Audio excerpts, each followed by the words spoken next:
Salute to everybody over there, A3C, and all the festivals that take place. You know that the big one is coming up. Salute to everybody who's going to keep it locked. We're going to have a live wire segment to tell you what's going on in the city. Yeah. Right about now, if you're watching on the videos, make sure you go to Ustream or you go to YouTube and look for Sunsplash Media. About to find out if this is brother right here. He got his fitted on. He got his shirt. Let me see if he know how to use a mic. Let me see, make sure he's in the building. Ayo, unique. Where that lick at? Ayo, Daisy. Ayo, unique. Where that lick at? Sometimes you gotta grab one of these break. New music to move you. Body that shit. Traveling the globe.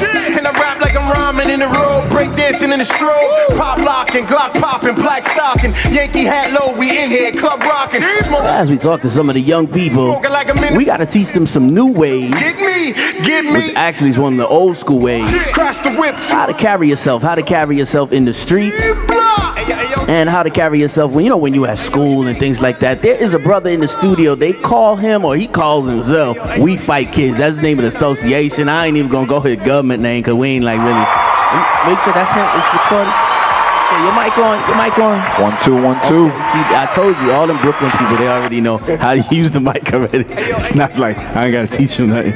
Welcome to Love Ultra Radio. I am Ja Prince. How are you introduced when people see you on the streets? The kid fighter, street fighter kidder, like seriously, We Fight Kidz. I mean, the crazy part is they just kind of go off of this logo, really. They go off of Hip Hop Gives Back, or they just call me, Mike D. Okay, Mike D. But I do have a few people that go ahead and label me Mr. We Fight Kidz. Yeah. I mean, because in the streets, you might not want to get the reputation of fighting, or is that kind of where it started? Were you just a fighter? We ain't gonna say troublemaker. You used to not get your point across very well. How did you see it, Mike D? Yeah, growing up, I was somewhat of a fighter, but also looked upon as the one to kind of, bring calm to a lot of issues. So, I had that balance. I knew when to turn it on and when to turn it off. But, it was good. Okay. And now, grown man. That was the T-shirt is now the official branding that a lot of people see all across the globe. We're not going to say ATL, but I know you guys are based here. Hip Hop Gives Back. Now, you are a co-founder. Give us some of the background information and the reasoning why you thought hip hop didn't give back. Didn't we always give back, son? Yeah, I mean, for the most part, it was brought to me by my business partner. Brought by Knots, and it was around the time when Nelly was kind of he had did that tip drill video. And he took a lot of flack for, that video. A lot of kids stayed up late when they shouldn't have and watched the video. No doubt. So it kind of defined his career. His career went down after that. Agree. So when Nas came to me with the idea, it was almost like, that's all they talked about was the negative side of our culture. Agree. And we wanted to, have something that showed everyone that we do a lot more than what you think.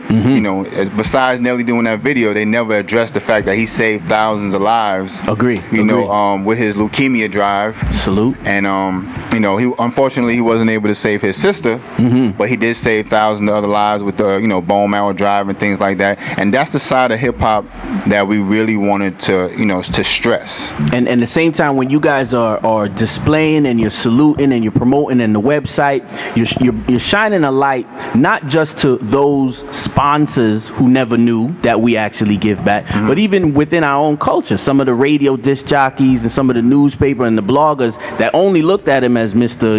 The Air Force Ones dude. It's like, nah, he's still a grown man and still cares about his culture and his hip hop community. Now, how has it been received over the last 2-3 years with Hip Hop Gives Back? You guys getting that push? Come on, son. It's been amazing. I mean, first, it's definitely a blessing to even be a part of something like this, especially from where I came from.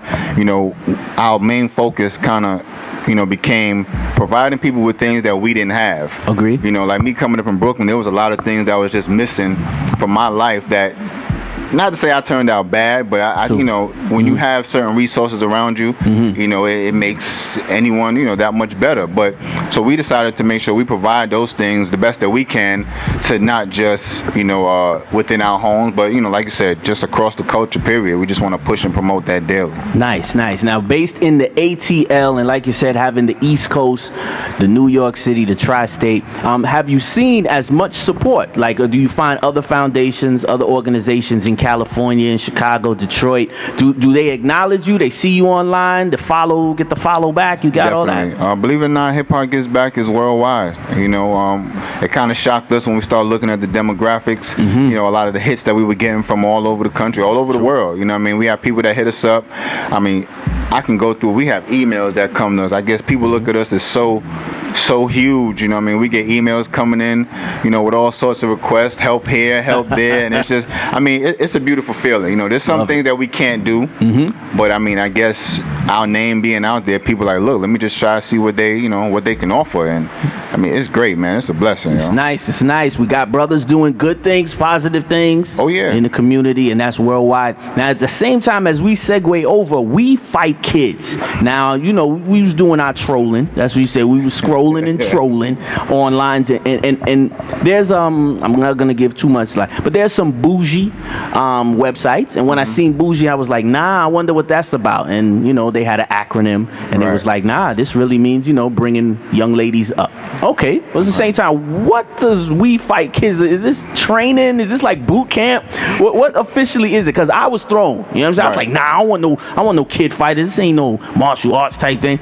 But officially, this is the platform, Love Ultra Radio, the modern R&B mix show. We're interviewing Mike D, and we're asking him, We Fight Kidz. What's that about? We Fight Kidz, man. This was probably around 2009. I actually had this name for a while, and basically it was just sitting at home and honestly watching on the news. We watch on the news these kids, attacking adults. Word. They would sit there and you watch them and they'll jump these adults, and it's like the adults can't fight back. Agree. And that was just what I screamed at the TV, like, yo, I fight kids. You know what I'm saying? Like, we, especially if they want to be grown ups, they want to do wild. You want wild out? You want wild out? Right, and it started out as a joke, so I went ahead and just go ahead and set up the little Yahoo account, We Fight Kidz email, and I was just like, yo, I didn't let people know, man, like, this is not gonna happen to me. But as I sit down with the other side, my business partner, I did get a little flack for the name, and he was just like, well, I wasn't too sure how that's gonna be received. It's a little aggressive. It's it a little.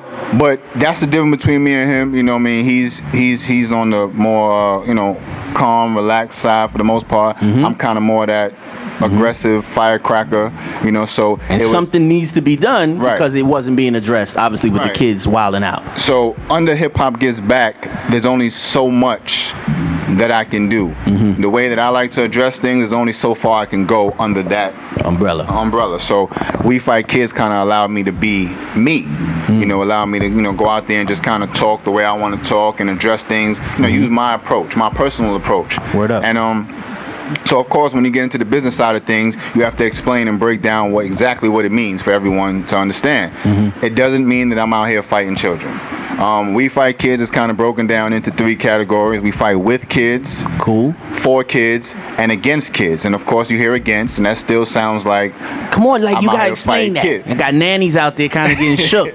The against part is for anyone that is that has children. Word. It's definitely a fight raising children. So salute the parents out there, single and double. Right. So it's definitely a fight. So when I say we fighting against kids, like, that is a fight to bring up kids in this world. Period. You especially, like, I have a 16-year-old. He doesn't give me much of a fight because he know better. But shouts to him because I'm sure he's listening. But it's just, don't call my name, Daddy. That's definitely just a fight within that household. So Understood. when I fight against, so what I try to do is, like, I try to offer a lot of other parents, some advice and resources on how to upbring these children nowadays. Like, for one example, I was raised by all women.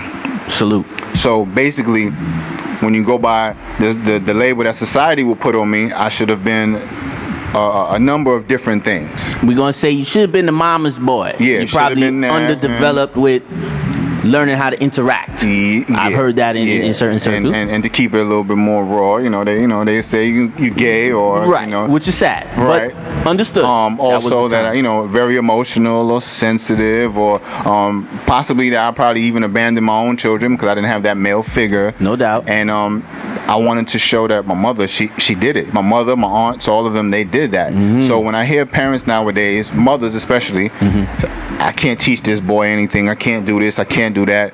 It kind of bothers me because it's like, if you put in the right amount of time, energy, you know, and just have a little patience with it, you can. Not saying that you can teach him to be necessarily a man, but women can instill a lot of things in us and don't even realize it. You know what I mean? So that's basically what that was. And then, you know, like I said, Fight with Kids.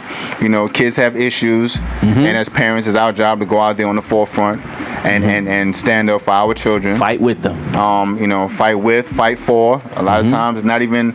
There's a situation the kids go through, and it's not really for them to have to deal with. We need to be there, showing them, you know, exactly how to lead. So the program that I put together, it's a mental and physical success program.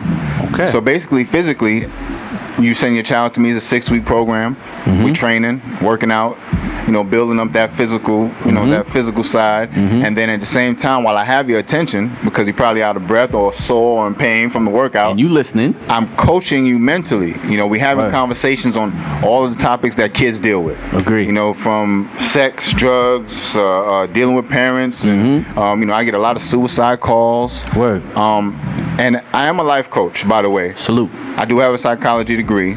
Don't really put it out there that much, but I do. So a lot of people say, how can you talk to my child? It's because psychology to me is basic. It's basic knowledge. You know, a lot of people beg to differ, but to me it's just basic knowledge. If I can positive conversation. Yeah. Also. And you know, a lot of people feel comfortable bringing their children to me, and knock on wood, thank God, haven't lost one yet. And we love it in the modern days. We're not going to say like the 80s and the 70s and back to the 40s, that those parents and those families, they didn't have parenting one-on-one. They didn't have the Google, they didn't have forums to assist them to teach us how to do it. So yeah, if you do have the ability to get an education and get a certification and a degree, and then yeah, I could talk to your kid and pick up on a couple of these keywords better than you, the parent, even though you know your son, you know your daughter. So we salute you the same way. You fighting with these parents for these kids.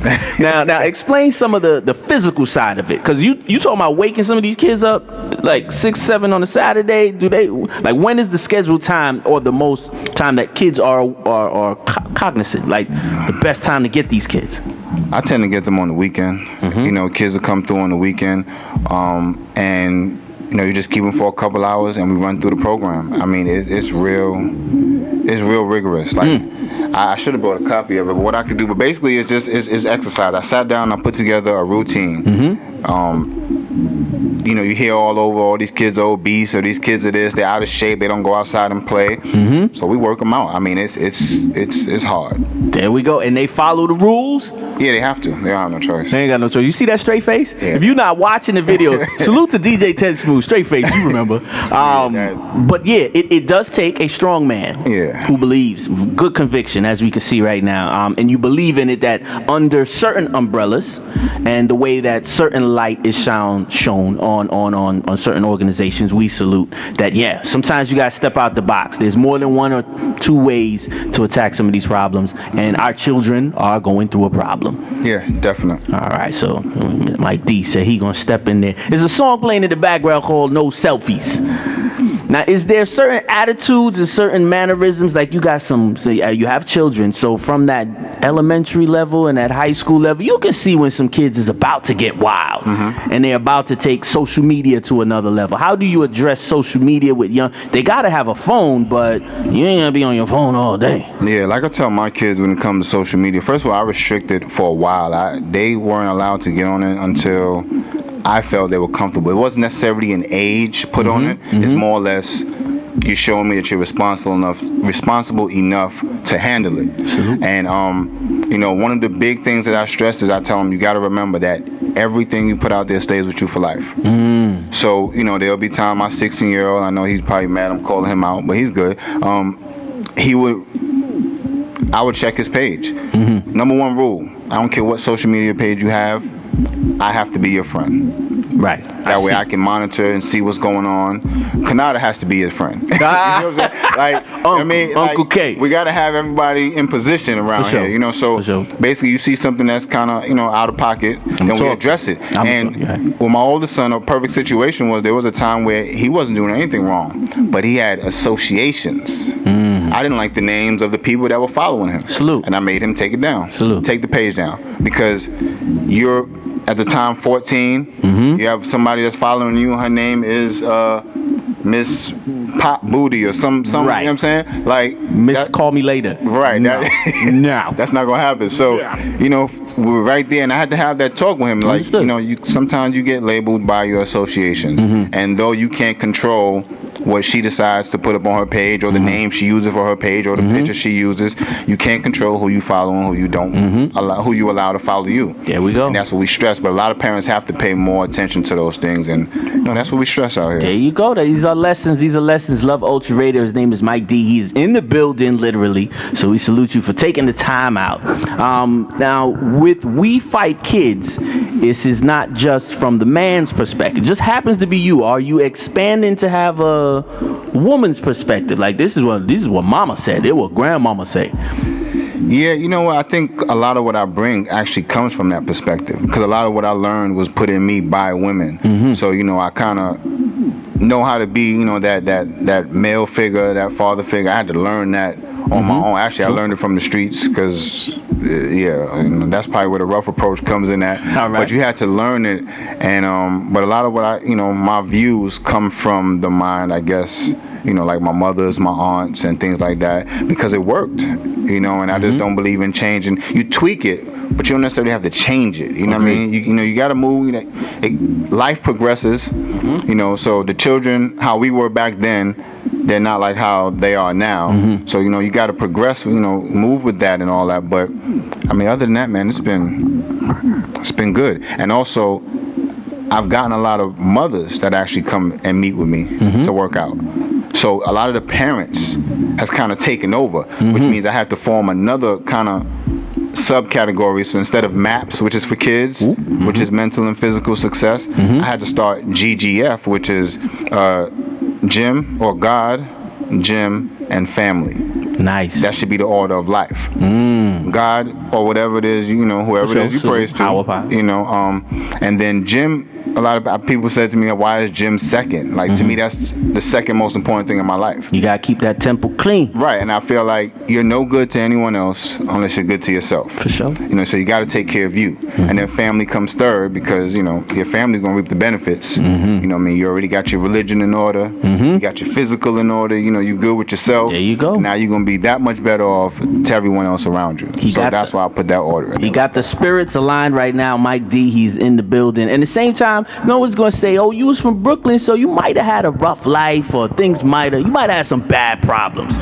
so that might have turned you out even better, even with the feminine side helping you and assisting you and keeping you on the road. But what was it with the streets, maybe? Or what was it like, yo, we had to leave New York before something went down? And like, what was some of the stories that you can say now that helped you become a better man?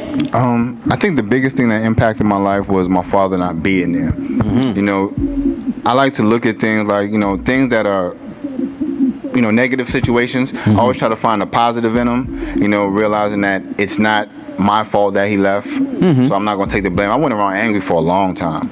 I mean, it was difficult, because I couldn't adjust to everyone else talking about their father. Right. I've never even seen him, you know what I'm saying? Like, you could be my father, and it was like, hey, you know what I'm saying? So I kind of took that and said, well, instead of listening to what the rest of the world would label me as, I would take that and just make sure that everything that he didn't do, I do with mine. Okay. So that is what kind of puts that distance between me and him. So instead of being like him and following his path and abandoning my own children, every minute that I spend with mine makes me that much more better than him. Salute that. So that's how I kind of overcame that. But yeah, that street life, I don't even know if we have enough time for that. Nah, this is part one. Part one is we know that hip hop gives back, and we know. Salute to everybody who is listening online. This interview is brought to you by iLex Project, and everybody who knows that you guys actually did the outreach programs are real good. Hip hop gives back. Oh yes, for you know what sure. I'm saying? We got the Thanksgiving things coming up and the New Year's. I remember you had a mentoring program like for the young boys, a couple of schools. So we see you in the public, we see you out in the streets, we get the emails. So we definitely got to salute you. Anything else that you want to tell to our listening audience? Yeah, since I'm on air, I never really kind of put this story out there. A lot of people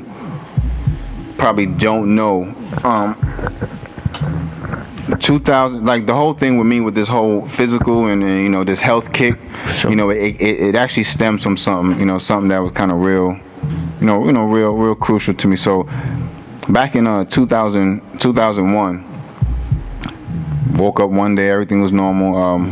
Kind of just had this feeling like I was coming down with the flu. Sure. You know, flu-like symptoms all day. And you know, as a man, you like, yeah, it's just the flu. Get through it. Ain't Yeah, nothing. you know, I'm good. You know what I'm saying? So you kind of go through the whole week, got to the whole week, and was just like, nah, I think it's time I go into the doctor. You know, and that's when I found out that I was diagnosed with leukemia. Ooh, salute. Yeah, so here you go. You know, about 21 years old.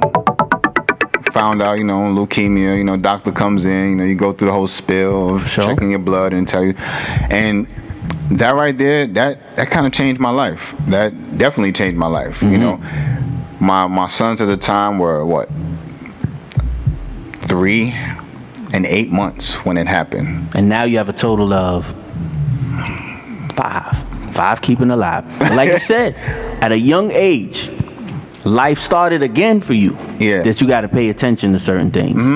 And yeah, so I mean, and that right there, like I said, that was real deep, because I think when a lot of people see me, they just say like, why are you so, they think I'm cold, or they may say, you know, why are you so hard? And you know, like they come to me with these sob stories, and it's just like, You don't even know. you just don't, you know what I mean? And that's how I feel about it. So basically with that, it was like I had to be rushed to New York, because they told me I had a week left. For sure. You know, rush to New York, you get on this treatment, you get on this chemo, and for those of you, chemo is just real rough. They don't really care about good cells, bad cells. It just wipes out everything. So my actual encounter happened during 9/11.